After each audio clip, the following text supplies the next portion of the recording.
장마철이 끝나고 무더운 여름이 시작되던 어느 날이었어요. 서울에서 바쁘게 살던 삼형제에게 한 통의 전화가 걸려왔죠. 아버지가 돌아가셨습니다. 짧은 한마디였어요. 큰형 태식은 한숨을 쉬며 휴대폰을 내려놨고 둘째 태주는 짜증 섞인 목소리로 말했어요. 장례식장 어디야? 가야 하긴 하겠지. 막내 태수는 말없이 고개를 끄덕였어요. 세 사람은 오랜만에 고향집으로 향했죠. 오래된 시골집. 그곳엔 아버지의 마지막 흔적이 남아 있었어요. 거실 한쪽에는 낡은 사진들이 놓여 있었고 그 옆에는 손때 묻은 장부가 가득했어요. 그 속엔 빚과 손실, 실패의 흔적만 가득했죠. 장례식은 조용히 치러졌어요. 멀리서 일부 마을 사람들이 찾아와 조문했지만 삼형제는 정작 그들보다도 더 어색하게 자리를 지켰어요. 아버지는 생전 작은 공장을 운영했지만 몇 년 전 사업이 기울면서 부채만 남긴 상태였죠. 어머니도 일찍 세상을 떠났고 형제들은 각자의 삶을 살기에 바빴어요. 그래서인지 아버지의 죽음이 그리 크게 다가오지 않았던 겁니다. 장례가 끝난 후 변호사가 조심스럽게 다가왔어요. 유산 상속 문제를 이야기해야 할 것 같습니다. 큰형 태식이 시큰둥한 얼굴로 물었어요. 뭐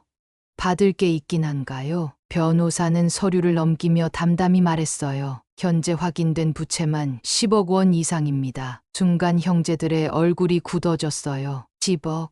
둘째 태준이 피식 웃으며 고개를 저었어요. 이건 뭐 유산이 아니라 빚만 떠안으라는 소리네. 어차피 회사 말아먹은 거 다 알았잖아. 우린 손 털고 가자. 막내 태수도 형들의 눈치를 살피며 중얼거렸어요. 맞아, 아버지가 남긴 거라곤 빚뿐이잖아. 변호사는 신중한 얼굴로 덧붙였어요. 혹시 모르니 신중히 결정하시죠. 한 번 포기하면 되돌릴 수 없습니다. 하지만 형제들은 망설이지 않았어요. 큰형 태식이 단호하게 말했죠. 상속 포기하겠습니다. 둘째 태준도 고개를 끄덕였어요.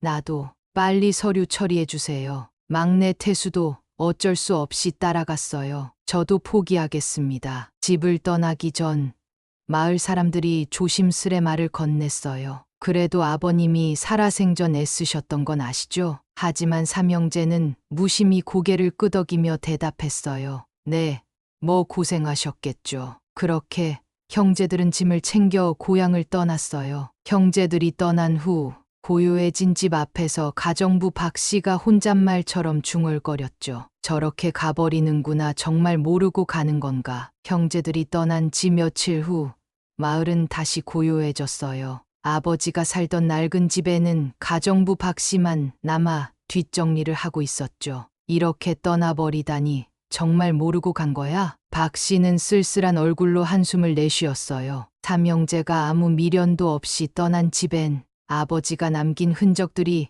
여전히 곳곳에 남아 있었죠. 그때 책장 한쪽이 이상하게 느껴졌어요. 이게 뭐지?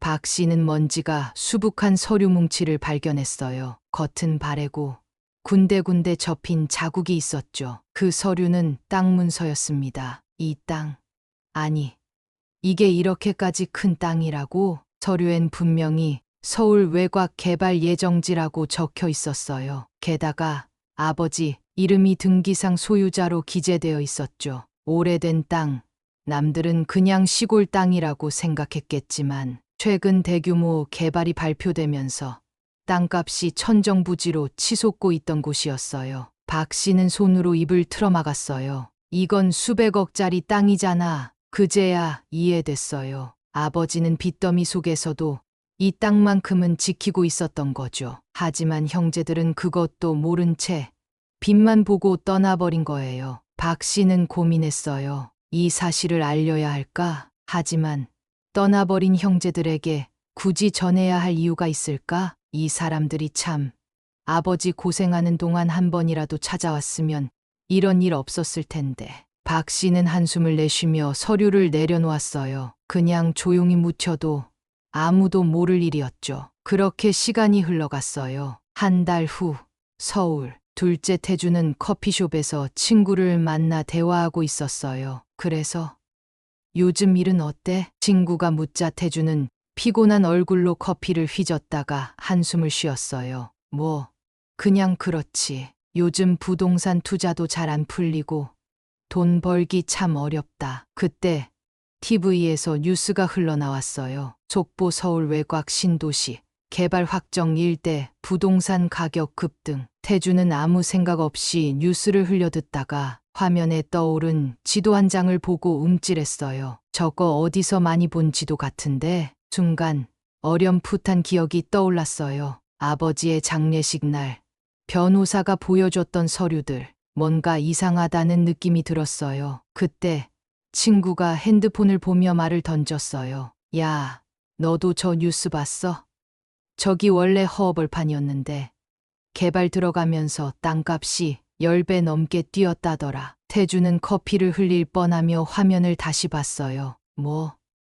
땅값이 10배가 올랐다고? 그제야 확실히 깨달았어요. 저 땅 분명 아버지가 갖고 있던 땅과 비슷한 위치였어요. 갑자기 등골이 서늘해졌어요. 자신들이 상속 포기한 땅이 지금 엄청난 가치로 바뀌었을 가능성이 있었죠. 태주는 머리를 감싸 쥐었어요. 설마 진짜 그 땅이야? 손이 떨리는 걸 느끼며 급하게 휴대폰을 꺼내 형에게 전화를 걸었어요. 형, 큰일 났어. 그때 우리가 포기했던 땅 그거 개발 지역 맞는 것 같아. 휴대폰 너머로 잠시 침묵이 흐르더니 큰형 태식의 다급한 목소리가 들려왔어요. 지금 당장 변호사한테 연락해봐야겠다. 그렇게 형제들은 뒤늦게 사실을 알게 됐어요. 하지만 과연 돌이킬 수 있을까요? 형제들은 곧바로 변호사를 찾아갔어요. 서류를 다시 확인하고 땅의 소유권을 돌려받을 방법을 찾기 위해서였죠. 변호사님,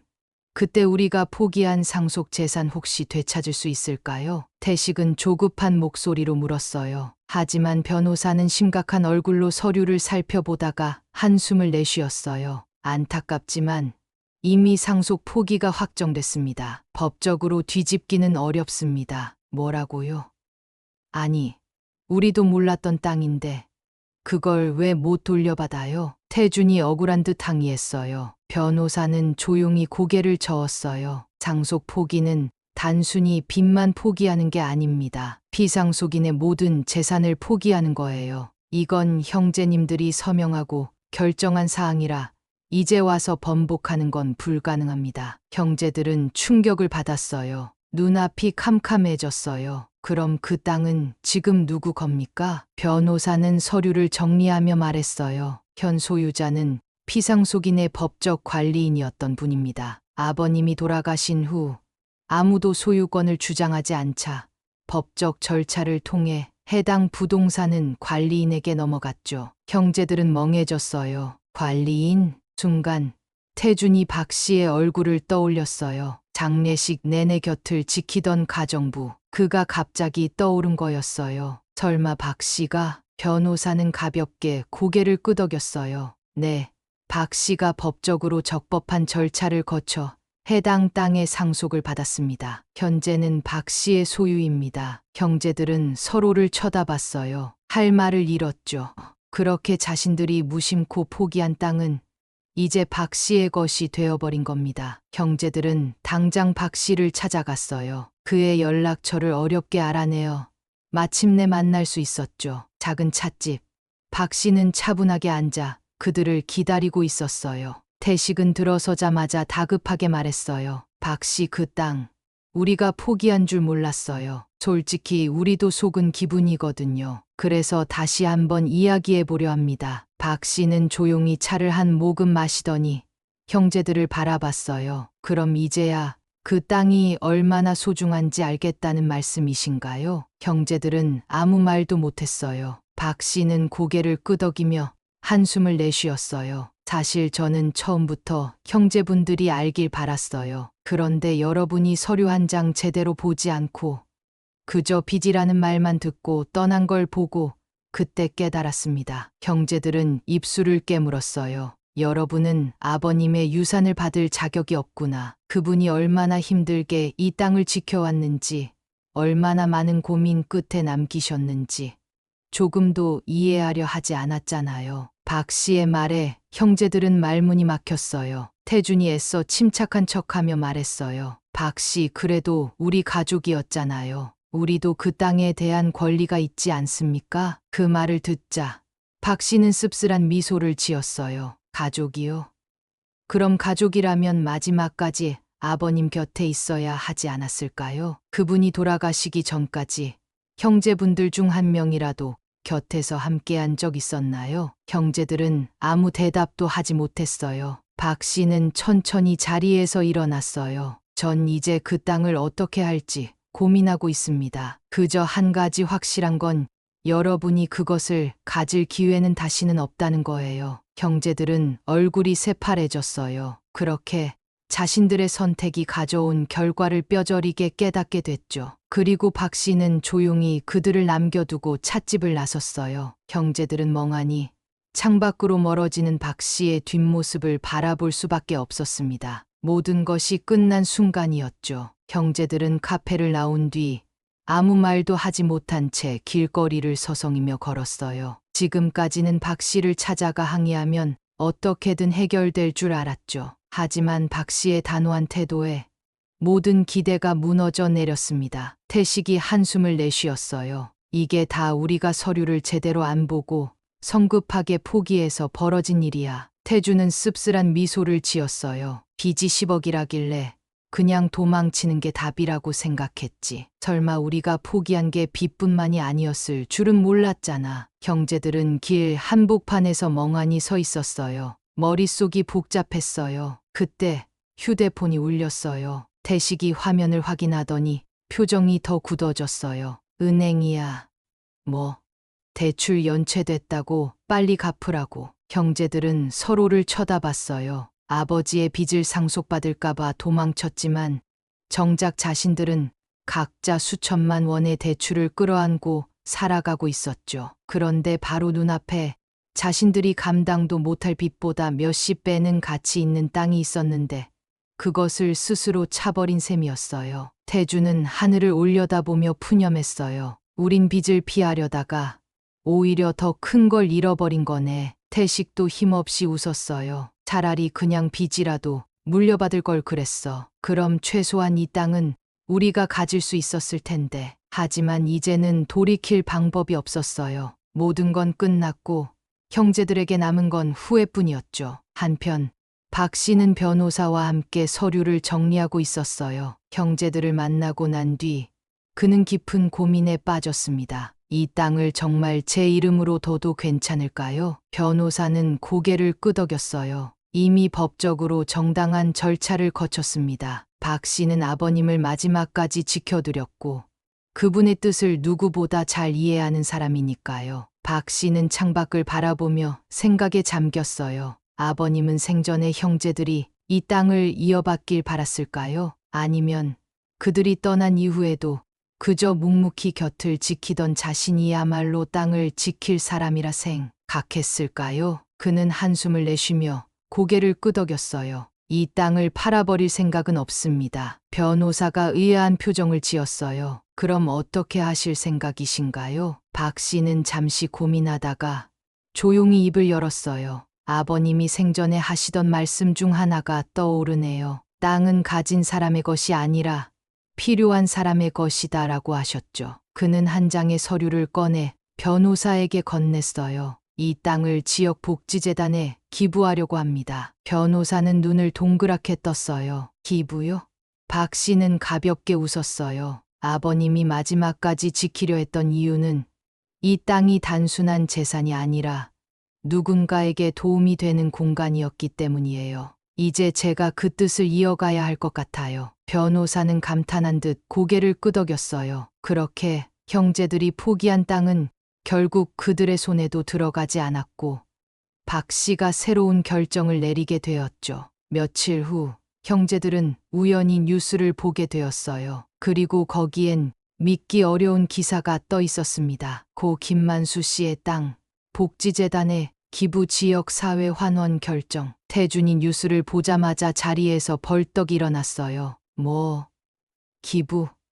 설마 우리 아버지 땅? 태식도 스마트폰을 들여다보며 얼굴이 창백해졌어요. 뉴스 화면에는 낯익은 얼굴이 나왔습니다. 김만수 어르신은 늘 가진 사람이 베풀어야 한다고 말씀하셨습니다. 아버지의 뜻을 따라 이 땅을 지역 복지재단에 기부하기로 했습니다. 마이크를 잡고 이야기하는 사람은 다름 아닌 박 씨였어요. 아버지를 모시고 마지막까지 함께했던 그 남자. 그 순간 형제들은 한꺼번에 이해가 되었어요. 아버지가 남긴 그 땅 상속 포기한 순간 그들의 손에서 완전히 떠나버린 거였죠. 태식이 허탈하게 웃으며 몸을 떨었어요.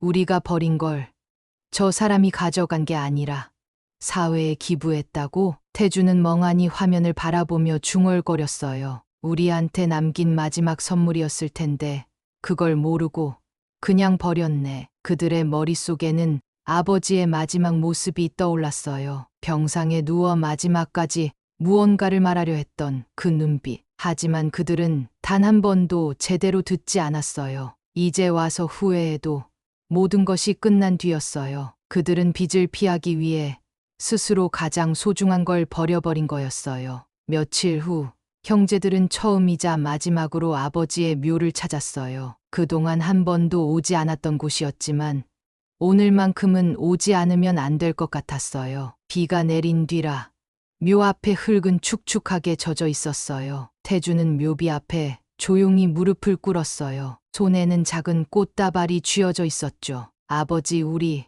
정말 바보였어요. 태식도 한숨을 내쉬었어요. 처음엔 그냥 빚만 남긴 줄 알았어요. 근데 우리가 놓친 게 너무 많았네요. 둘은 한동안 아무 말 없이 묘비를 바라봤어요. 그렇게 긴 침묵이 흐르다가 태준이 입을 열었어요. 형, 우리 이제 어떻게 해야 하지? 태식은 깊은 숨을 들이마셨다가 조용히 내뱉었어요. 몰라, 하지만 이제라도 다시 시작해야겠지. 그때 어디선가 휴대폰 알림 소리가 들렸어요. 태준이 멍하니 휴대폰을 보다가 순간 손이 덜덜 떨렸어요. 김만수 어르신의 뜻을 기려 복지재단에서 신입 직원을 모집합니다. 게시글 속엔 낯익은 얼굴이 있었어요. 박 씨가 아버지의 유산을 운영하는 재단 이사로 있는 사진. 그걸 본 태준이 손을 꽉 쥐었어요. 형, 우리 여기서 다시 시작해볼까? 태식이 조용히 눈을 감았다가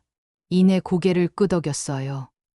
그래, 지금이라도 아버지가 원했던 걸 우리가 해볼 수 있다면. 두 형제는 마지막으로 아버지의 묘를 바라봤어요. 이제는 아무리 후회해도 과거를 바꿀 수는 없었어요. 하지만 앞으로 무엇을 선택할지는 아직 그들 손에 남아 있었죠. 다음엔 좋은 모습으로 다시 올게요, 아버지. 그날 형제들은 다시 돌아오기로 결심했어요. 늦었지만 지금이라도 아버지의 뜻을 되새기기 위해. 그렇게 모든 것이 끝났다고 생각한 그 순간이 또 다른 시작이 되었어요.